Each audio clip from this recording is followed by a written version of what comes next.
തേരഴകിൽ നിറഞ്ഞിരിക്കുകയാണ് കൽപ്പാത്തി. കണ്ണും മനസ്സും വേദഭൂമിയിലേക്ക് എത്തുന്ന സുന്ദര നിമിഷത്തിന് സാക്ഷിയാകുകയാണ്.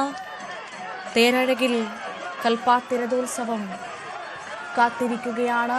ദേവരഥ സംഗമം കാത്തിരിക്കുകയാണ്. പതിനായിരങ്ങൾ തത്സമയ ദൃശ്യങ്ങളാണ് ന്യൂസ് 18ലൂടെ പ്രേക്ഷകർ കാണുന്നത്. സി വി അനുമോദ് കൽപ്പാത്തിയിൽ നിന്ന് തത്സമയം ചേരുന്നു. അനുമോദ്, കണ്ണും മനസ്സുമൊക്കെയാ വേദഭൂമിയിലേക്കാണ് ഓരോ ആളുകളുടെയും. ഇനി നിമിഷങ്ങൾ മാത്രമായിരിക്കും അല്ലേ?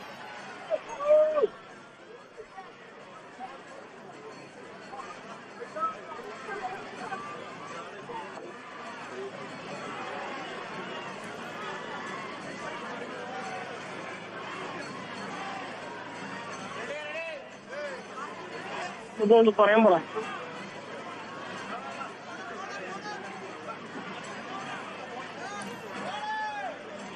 കണ്ണും മനസ്സും മുഴുവൻ ആ വേദഭൂമിയിലേക്കാണ്. കൽപ്പാത്തിയുടെ അഗ്രഹാര തെരുവുകൾ മുഴുവൻ ജനങ്ങളാൽ നിറഞ്ഞിരിക്കുന്നു. പ്രധാനപ്പെട്ട 4 ക്ഷേത്രങ്ങളിൽ നിന്നും എത്തുന്ന രഥങ്ങളാണ് വിശാലാക്ഷി ക്ഷേത്രത്തിന് സമീപമുള്ള തെരുവിൽ ഒന്നിച്ചു ചേരുന്നത്. ഒരു മനുഷ്യജന്മത്തിലെ തെറ്റുകൾ മുഴുവൻ ഏറ്റുപറഞ്ഞ് ഭയഭക്തി ബഹുമാനത്തോടെ ഭക്തർ ദേവനെ തൊഴുകയാണ്. ആ വലിയ ഒരു വർഷത്തെ കാത്തിരിപ്പിനുള്ള സുന്ദര മുഹൂർത്തത്തിലേക്കാണ് ഇപ്പോൾ എത്തുന്നത്. സി വി അനുമോദ് തുടരുന്നുണ്ട്. ഒരു മണൽത്തരി പോലും വീഴാത്തത്ര ജനത്തിരക്കാണ് നമുക്കവിടെ കാണാൻ സാധിക്കുന്നത്. വിശ്വനാഥ സ്വാമി ക്ഷേത്രത്തിന് മുൻവശത്തേക്ക് ദേവരഥങ്ങൾ എത്തുകയാണ്. ഈ ദേവരഥങ്ങൾ ക്ഷേത്രത്തിന് മുൻപിൽ കണ്ടുമുട്ടുന്നതോടുകൂടിയാണ് കൽപ്പാത്തി രഥസംഗമം സാധ്യമാവുക. ത്രിസന്ധിക്ക് നടക്കുന്ന രഥസംഗമം കാണാനാണ് ജനങ്ങൾ അങ്ങോട്ടേക്ക് ഒഴുകിയെത്തിയത്. ഇനി കുറച്ച് സമയം കൂടി മാത്രം കാത്തിരുന്നാൽ മതിയാകും അല്ലേ അനുമോദ്? ദേവരഥ സംഗമം നടന്നുകൊണ്ടിരിക്കുന്നു. അല്ലെങ്കിൽ വിശാലാക്ഷി വിശ്വനാഥ ക്ഷേത്രത്തിന് മുൻപിൽ ഇപ്പോൾ 4 രഥങ്ങൾ ഒന്നിച്ച് അണിനിരന്ന് കഴിഞ്ഞിരിക്കുന്നു. കുറച്ച് അകലെയായി അഗ്രഹാരത്തിന്റെ നേരെ ഗണപതി ക്ഷേത്രത്തിന്റെ രഥങ്ങളും അവിടെ അണിനിരന്നിരിക്കുന്നു. അങ്ങനെ 5 രഥങ്ങൾ ഇപ്പോൾ ഒരു സമയം ഈ ഒരു അഗ്രഹാര തെരുവിന്റെ വിവിധ ഭാഗങ്ങളിലായി അണിനിരക്കുന്നു. ദേവന്മാരുടെ ദർശനത്തിന്റെ ഈ ഒരു പുണ്യദർശനത്തിനായി വിശ്വാസികളെ സംബന്ധിച്ച ഒരു പുണ്യദർശനമാണ്. ഇത്രയും രഥങ്ങൾ, ഇത്രയും ദേവന്മാരെല്ലാം അഗ്രഹാരത്തിന്റെ തെരുവിൽ ഒരേ സമയം അണിനിരക്കുന്നു എന്നുള്ളത് ഒരു വർഷത്തിൽ ഒരിക്കൽ മാത്രം സംഭവിക്കുന്ന കാര്യമാണ്. അതുകൊണ്ട് തന്നെ വിശ്വാസികളെ സംബന്ധിച്ച് ഏറെ പ്രധാനമാണ്, ഏറെ നിത്യമാണ്, പുണ്യമാണ്.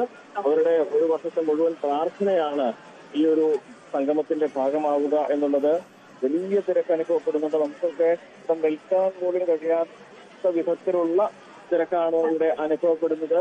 ഇപ്പോൾ ഞാൻ നിൽക്കുന്നത് ഈ തേരിന്റെ തൊട്ടടുത്തായതുകൊണ്ട് തന്നെ ആ തേര് കടന്നു നീങ്ങുമ്പോൾ അറിയാൻ കഴിയുന്നുണ്ട് അതിന്റെ ആരവവും അതിന്റെ ജലത്തിന്റെ ഒരു ഒഴുക്കുമെല്ലാം നമുക്ക് അറിയാൻ കഴിയുന്നുണ്ട്. ഒരു വലിയ തിരമാല പിടിക്കുന്ന പോലെയാണ് ഈ തേര് കടന്നു പോകുമ്പോഴുള്ള ഇവിടുത്തെ ഒരു സാഹചര്യം. ഇപ്പോഴത്തെ പ്രസന്ന ഗണപതി ക്ഷേത്രത്തിലെ തേരാണ് വിശാലാക്ഷി വിശ്വനാഥ ക്ഷേത്രത്തിന് മുൻപിലൂടെ കടന്നു പോകുന്നത്. ലക്ഷ്മി നാരായണ പെരുമാൾ ക്ഷേത്രത്തിലെ തേരുമായി അല്പസമയത്തിനകം മുഖാമുഖം നടക്കും.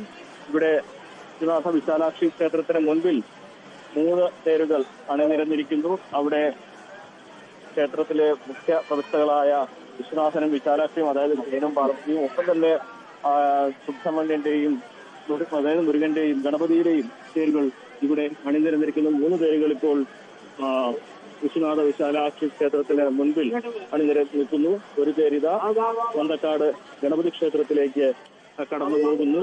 മറ്റൊരു തേര് വന്തക്കാട് ഗണപതി ക്ഷേത്രത്തിൽ നിന്ന് തിരിച്ച് വിശ്വനാഥ വിശാലാക്ഷി ക്ഷേത്രത്തിന് മുൻപിലൂടെ ലക്ഷ്മിനാരായണ പെരുമാളിന്റെ ക്ഷേത്രത്തിലേക്ക്, അതായത് അവരുടെ സ്വന്തം ക്ഷേത്രത്തിലേക്ക് തിരിച്ചു പോകുന്നു. ജനങ്ങളെല്ലാം ഓരോ തേരിനടുത്തേക്കും ഒഴുകിയെത്തുന്നു. പലരും പ്രാർത്ഥിക്കുന്നു, കൈകൂപ്പുന്നു. പലരും മൊബൈലിൽ ദൃശ്യങ്ങൾ പകർത്തുന്നു.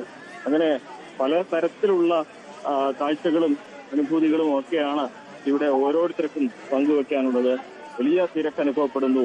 നേരത്തെ പറഞ്ഞതുപോലെ ഈ ഒരു ദിവസത്തിനായിട്ടുള്ള കാത്തിരിപ്പാണ് ഈ അഗ്രഹാരത്തിന്റെ തിരുവോരങ്ങൾക്ക് ഓരോ വർഷവും ഉള്ളത്.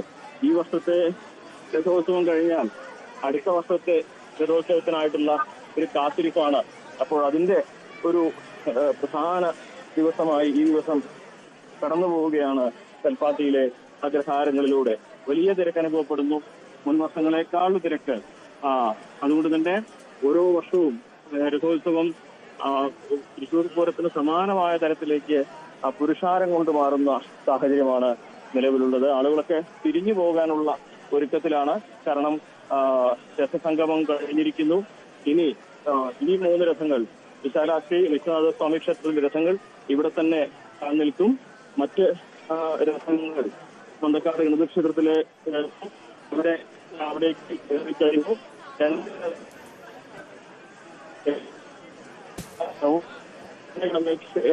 ാണ് ഇനി തിരിച്ച്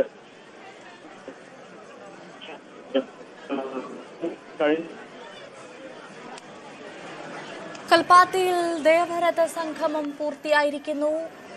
ഈ വർഷത്തെ കൽപ്പാത്തിക്കാരുടെ, പാലക്കാട്ടുകാരുടെ, കേരളത്തിന്റെ ഒന്നാകെയുള്ള കാത്തിരിപ്പ് പൂർണ്ണമായിരിക്കും നമുക്കിപ്പോൾ കാണാം. ദേവരഥ സംഗമം കണ്ട് ആളുകൾ മടങ്ങുന്ന കാഴ്ചയാണ് ഇപ്പോൾ കാണുന്നത്. വലിയ ഭക്തജന തിരക്കായിരുന്നു ആ അഗ്രഹാര വീഥികളിൽ ഒന്നാകെ. ഇപ്പോഴിതാ ദേവരഥ സംഗമത്തിന് സാക്ഷിയായി ഭഗവാനെ തൊഴുത് ഭക്തരും അവിടെ എത്തിക്കൂടിയ ആളുകൾ എല്ലാവരും തിരികെ വീടുകളിലേക്ക് മടങ്ങുന്ന വലിയൊരു തിരക്കിൻ്റെ കാഴ്ചയാണ് നമ്മൾ കാണുന്നത്. വിശാലാക്ഷി ക്ഷേത്രത്തിന് മുൻപിൽ ദേവരഥ സംഗമം ഉണ്ടായിരിക്കുന്നു. ത്രിസന്ധിയോടുകൂടിയാണ് ദേവരഥ സംഗമം നടന്നത്. ഒരു വർഷത്തെ കാത്തിരിപ്പിനാണിപ്പോൾ പൂർത്തിയാവുന്നത്. ദിവസങ്ങളായി നടക്കുന്ന ഉത്സവത്തിനാണ് സമാപനം ആവുന്നത് കൽപ്പാത്തി.